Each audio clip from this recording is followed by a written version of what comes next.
तंबाकू नोशी सेहत के लिए मुज़िर है। ये हिदायत हमें सिगरेट के हर पैकेट पे नजर आती है। ताहम इससे तंबाकू नोशी में कोई कमी नहीं आई।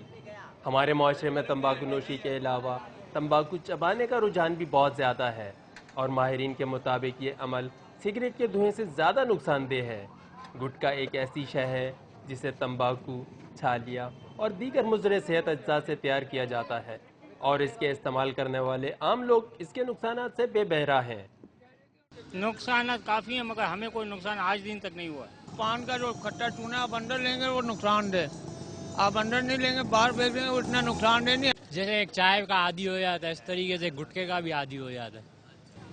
आदत हो गई है, बस अभी आदत छुट्टी नहीं है। ये गुटखा नहीं खाता हूँ, सुस्ती सी होती है। हुकूमत की जानिब से इसकी तैयारी और फरोख्त पर पाबंदी के बावजूद ये मुज़र सेहत शय मुल्क के दीगर हिस्सों की तरह कराची में भी बआसानी दस्तयाब है। गुटखा खाने वालों में न सिर्फ बड़े बल्कि बच्चे और ख़वातीन भी शामिल हैं।